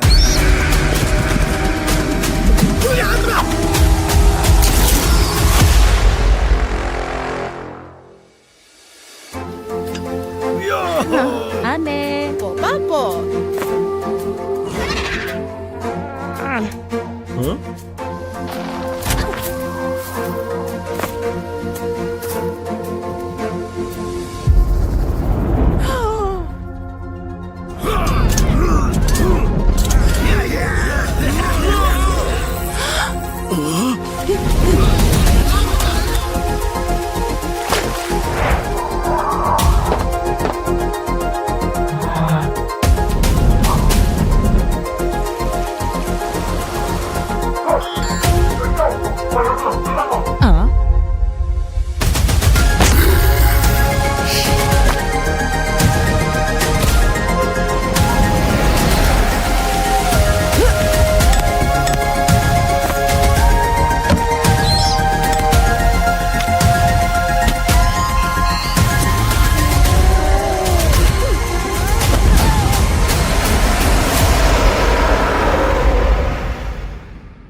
There you go.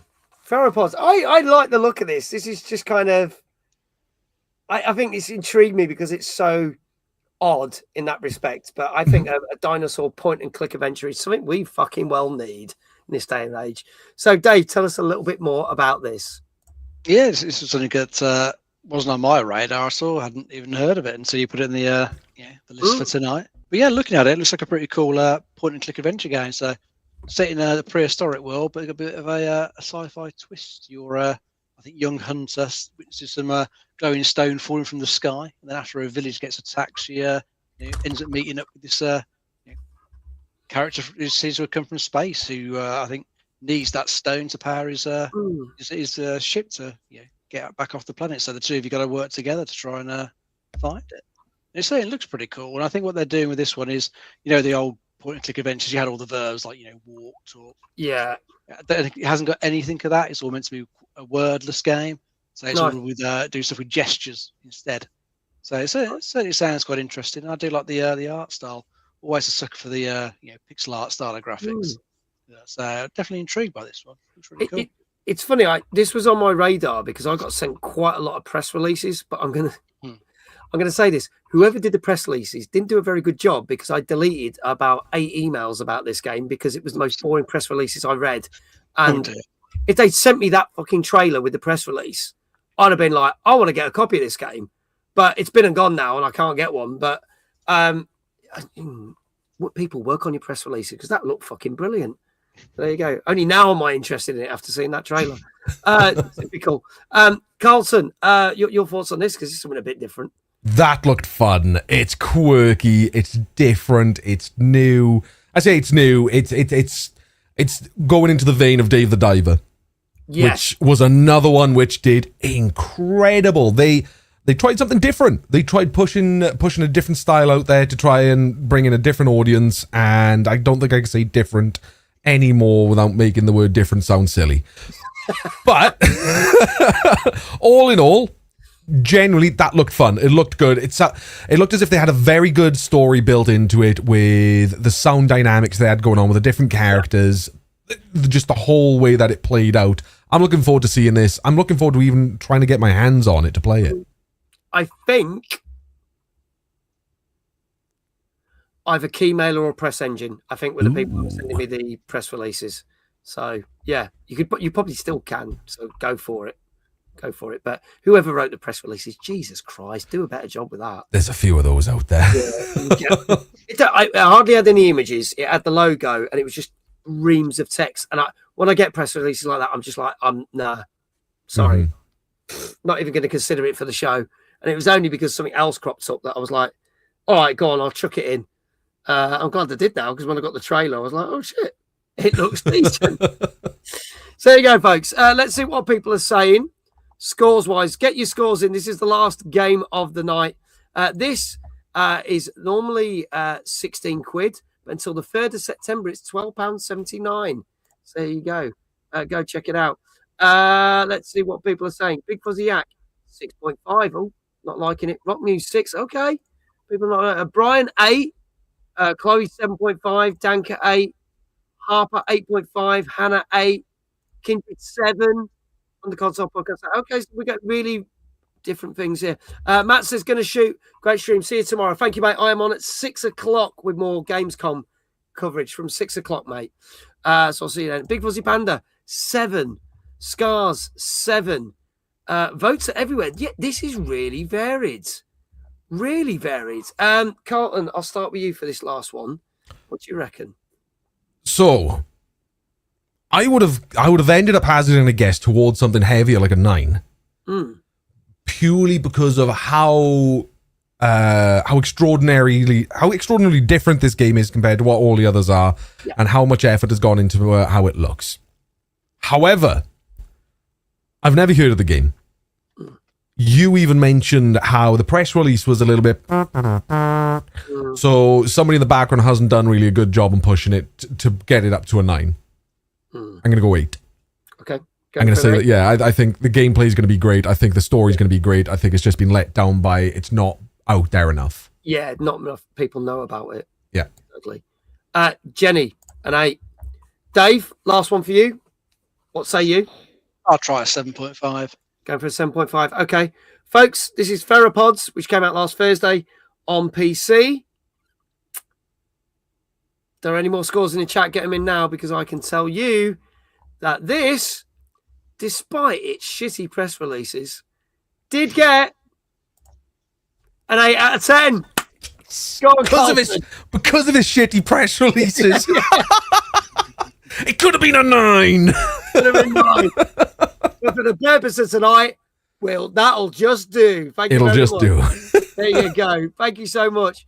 We'll get a shout out for Carlton. Again, I'm going to say, if you're not following Carlton, why the fuck not? Go follow him. Guy's an absolute legend. And there is the link to the Cardiff meetups, which takes place at the end of September. More details to be announced. Tickets are only a tenner. Go do it. I want to say congratulations to the following people as well. Jenny, you got it right as well. Scrolling up under console podcast, you got it right. Congratulations. Hannah, back on track, getting it right there. Danka as well. Well done. You got it. Brian from the UK Gaming Network. Well done. And I think that's everyone. So you're all getting shout outs. There you go for that. Congratulations. And while those shout outs are doing, we're going to cover the last news story of the night, which is From Software. So, a couple of people have been saying it's interesting how From Software, known for obviously Souls-like games, and we were just talking about a Souls-like game earlier, have gone from single-player experiences with things like Dark Souls, Elden Ring, etc., into multiplayer games. So obviously we got the Elden Ring Night Rain, which came out last year, which I know you played a lot of, Dave. Obviously, multiplayer experience. And then we are getting the Switch 2 exclusive Duskbloods, which also has a lot of multiplayer elements in it as well. So a lot of people were saying, well, does that mean you're leaving the single-player game genre behind? And they said they never actually planned to do multiplayer games. It was just the way it kind of fell. And it's kind of funny how two games kind of fell back to back. But they're getting to get back into it. And the next project will be a single-player experience. So they're not turning their back on this. It's not something that multiplayer is not something that they're always going to focus on. So fans have been rejoicing about the fact that this is, because they're a bit worried that, multiplayer experience might not be good. I'll be interested to see how the Duskbloods pans out for Switch 2. I do want to try and give that a go when it comes out. I will probably be absolute arse at it. I'm not going to lie, because any From Software games, I am total trash. But it would be good to see how this pans out as a Switch 2 exclusive. Dave, I know you've played a lot of From Software games. Are you happy that they're kind of just experimenting a bit and they're going to stick with their guns on this? Or it's good. It's good to see them experimenting a bit, because the multiplayer stuff, it's interesting. I did play a bit of Night Rain, but I wasn't particularly good at that. It moves along a bit too fast a pace for me. I preferred it a bit slower as you get the single player games. The Duskbloods seems interesting though. I did play a bit of that on the weekend because I had their closed beta on the weekend. That seems interesting. Didn't play enough to really form a proper opinion of it, but definitely seems like a good idea for a multiplayer game. So looking forward to more of that. But their sort of bread and butter really is the single player stuff, like your Elden Rings, your Dark Souls, Bloodborns, those sorts of games. They're just so well put together. The world design, especially in those, is just brilliant. I absolutely love the world design of Elden Ring. It was just great fun exploring the maps, finding all the hidden stuff that's around there, trying to figure out how to fight all the creatures that you came across. Finding all these cool weapons and armor sets around the place. They're just fantastic games. So more single player games from them is definitely welcome. But I'd say the multiplayer stuff is interesting. It's a bit different than the normal stuff you get. Yeah, that's true. And you tend to find that they do better in that route, because some of the multiplayer games we've got, and we've mentioned this with the Gamescom stuff. Oh, another game that's like an extraction shooter, which will come and go in the space of a year. Their stuff seems to still stick. Do you know what I mean? People are still playing Night Rain. It's a year and a couple of months old now, Night Rain, because big sponsors at TwitchCon, wasn't it, last year? So people are doing a lot of that, and they're still. So it's all good. Carlton, I know you said you're not really a big Souls-like person, but the fact that they're sticking to their guns and doing what works well, it's good for. Absolutely agree with it. I think strategically what they've done so far has been very good moves on From Software's side in terms of exploring multiplayer. So they're keeping themselves fresh on different mechanics that's out there that they can include into their games, and not just in the multiplayer games. They can bring these into the single players as well. So where you've got on Elden Ring, they can bring in you can bring a friend in to help you out when you're stuck on a hard boss or something. These multiplayer games help solidify the skills their development team have to work on it, and then also including releasing a Switch 2 only variant, which is also multiplayer. Big brain moves. Switch 2 is very much a multiplayer console. A lot of the games on there are designed to play with your friends, to play online, whether it's LAN or online. I feel like they're making good moves, and to turn around and say, we are going to be sticking to our single player as well. It's great to have a company like that actually being clear with their audience, and setting a right expectation. It's a good behavior for a company like that to have, unlike a lot of the others that we're experiencing at the moment. Yeah, we've seen some that are, I won't go down that rabbit hole, but there's Oh, hi, yeah, we thought you'd like this because it's connected to a game that you play, but it's going to be nothing like this game that you play because it's going to be a multiplayer world 6 months later. We've cancelled the multiplayer game. That's been the general story of the gist of that. But yeah, there we go. So yeah, we will see how the Dustbloods pans out when it's due for release. Is that with September or October? I actually forgot when this was. I think it's got a set date yet. It's just, it is supposed to be this year, though, isn't it? I believe it's meant to be this year. Whether we get it will be, who knows? They'll be on the cosh when it comes to Nintendo because it is literally you have to release perfect first time. There's no such thing as first day patch with them.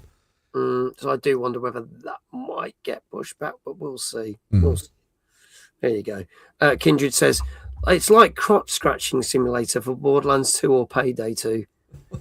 Yes, believe it or not, he got recommended a game. He says, "Seeing that you play Borderlands 2 and Payday 2, here's another game you may like: crotch scratching simulator." Gotta love Steam. Gotta love Steam. Steam do send some wild ones. I know, yeah. Dear, oh dear. Moving on to our final bit of the show. This is where we look at different game charts from the week. This week, we are looking at the Xbox retail charts. I'm kind of a bit like, what the fuck is going on here with this one? So last week, because we did Timeless, we looked at 3 weeks of just overall UK charts, and it was very up and down. New games came in the chart, new games came out. Some staples in there like 007 First Light and stuff doing very well, which has now shifted more than 4 million copies. So it's doing good.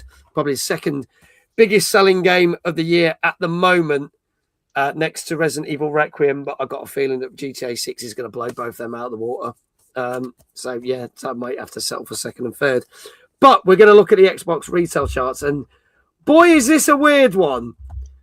Because here we go with this one. Because at number 10, down 4 places, is Halo Campaign Evolved. At 9, a re-entry, Peppa Pig World Adventures.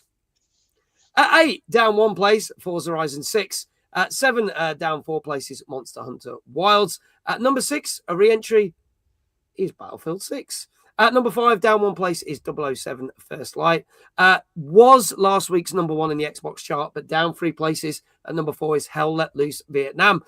Down 1 place to number 3 is Assassin's Creed Black Flag Resynced. At 2, a re-entry, EA Sports FC 26. And up 4 places is Lego Star Wars The Skywalker Saga. Yeah. Must be a sailor. There was. And because of that, EA Sports FC 26 is on sale. And because it's the coming start of the new football season and FC 27 isn't quite out, that's gone back in the charts. Lego Star Wars has gone up. Battlefield 6 has gone back in as well. And fucking Peppa Pig has come back in the charts. Big up the Peppa Pig, I see. Bloody hell. If you think that's odd, if you look at the Xbox One charts, which I'm not going to go into, the first Peppa Pig game shot in at number 2. Summer Holidays, probably. Yes, possibly. That's a good shout, yeah. Yeah. Skywalker came out in 2022, I know, and that's gone rocketed back up there. So the only real sort of new games is Halo Campaign Evolved, look like it's already on its way out, and it's been about out for a month. Forza Horizon 6 sticking there, Monster Hunter Wild sticking there, 007 First Light, Assassin's Creed Black Flag Resync doing well, and Hell Let Loose Vietnam doing all right. But bit of an oddity. And yes, Peppa Pig is easy game score, so that's why. It is. Both of them are easy game score. I know. Halo, I'm not surprised at. Yeah, it didn't do as well as people hoped. It's like, okay, well done. They remastered the game. They included no online. Yeah, exactly. And another company was working, we talked about this a couple of weeks ago. Another company was working on an online game that was going to be separate for it. Got cancelled. And I know, I don't think he's still here, but Dave Housen, if he was still in here in the chat, is a massive Halo fan. And even he said he sat down, played it and went, yeah, it was all right. So he felt it was a bit of a letdown. So there you go. I thought it was all right. I don't like Halo. I fucking hate Halo, but I played it. It was all right. Enjoyed it. I'm a huge Halo fan of the universe. Yeah. But yeah, it was the same as what we've already had. And as Dave pointed out when we talked about this in depth a couple of weeks ago, the new chapters they added didn't really add much to it and seemed very detached. The new chapters, don't even get me started on those. They're a side. Yeah. There's certain people out there who I feel like should be like, swishing their mouth with bleach or something at this point for making those chapters. They were very poorly written. They need to keep their hands off original Halo content. Yeah. It's like you'd think, oh, this could have been DLC for something further down the line, like after Halo. Yeah. When the characters were actually good mates. Yeah. Did AI write it? Possibly, maybe that would explain a lot. There you go. Icor says, online Peppa Pig. I'm not going to put it past them. I reckon the third game will be a multiplayer game that will probably get cancelled by Xbox. Nah, Battle Royale Peppa Pig. Let's go. We're dropping in, boys. You got the Arthur skin, the SpongeBob skin. Let's get some bacon. Go! Yeah. And on that bombshell, folks, that is the end of our show. There you go. Thank you so much to everyone who's tuned in tonight. Bluey with an AK. Yes. Nice. Yes. That's what we're talking about. That's what we're talking about. Thank you so much to our wonderful guest, wonderful Carlton. Could we get another shout out for Carlton? Thank you so much. First time on the show. You've been absolutely awesome, my friend. Thank you so much for having me. It's been a pleasure. It's so good. So good. I've had a good fucking laugh on this one. I'm not going to lie. So it's good to have you here, mate. As always, the fountain of all knowledge, the one and only Mr. David Jones. Thank you so much. Always a pleasure, mate. There you go. We will be back next week with the show. Our guest is one of our hosts for one of the panels at Timeless. We've got the wonderful Letitia Lemon on the show. She will be here. Wonderful host for many things like MCM and MegaCon, and also a wee little thing we like to call Timeless. There you go. Wait, what? Carlton and Mag? Yes, Queeky. Hi, Queek. We're here together. It's finally happened. It's a thing. We made it happen. We made it happen. Again, thank you to everyone who's tuned in for tonight. Thank you for all the mods for keeping on top of the scores and getting all the shout outs done. Thank you so much. Thank you for tuning in. I am back tomorrow at 6 p.m. Covering all the future game show stuff from Gamescom. We've got the main future game show, the future game show live. It's pre-recorded from Gamescom, and then the retro game show we are covering. And Thursday, we are going to do Awesome Indies at 7 p.m. and then jumping into another brand new game, which we will talk about on next week's show, the Plague Tale Legacy game, which I'm really looking forward to, which is like a prequel to Plague Tale. So we're going to be playing that on Thursday. There you go. Now Dave only needs to grow a schmezzy moustache and the circle is complete. Possibly. Who knows, for Movember it'll happen. But knowing us, Carlton and me probably shaves ours off and he'll grow one and it'll just fuck up the system. Oh, don't tempt me. I'm already at the edge of just getting rid of it. This is going Thursday. I've had enough. This gone. There you go. Was sad I couldn't make Timeless this time, but I was halfway up a mountain in Spain watching an eclipse. So probably understandable. Well, that sounds good, because if you'd come to Liverpool and watch Timeless, it was behind a building that was blocking the view. Oh, no. I'm not joking. It was. We all stood outside of arcades. It was fucking stuck behind us. Rough. So there you go. We are going to do a raid. Let's see who's on. God, Jesus fucking Christ. There's a lot of people on. So let's try and do this quickly. Is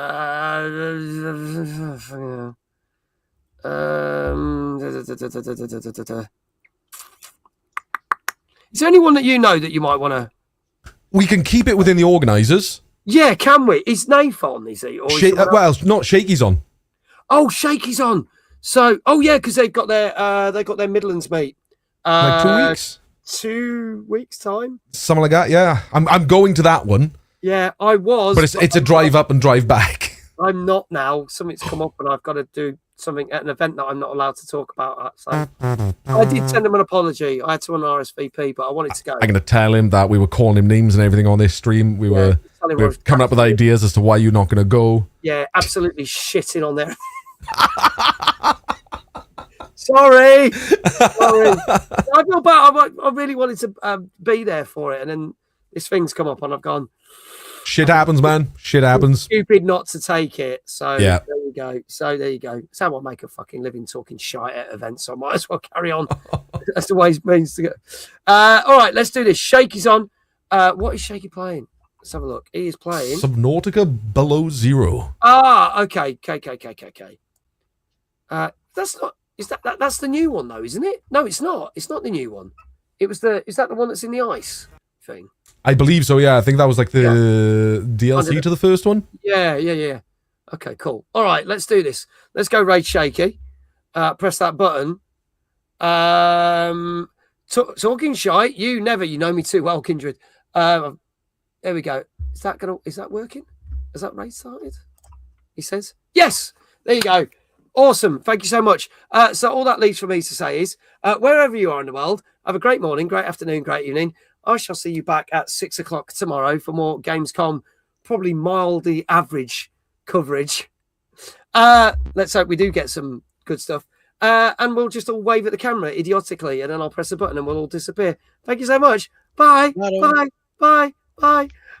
Oh, fuck it. Bye.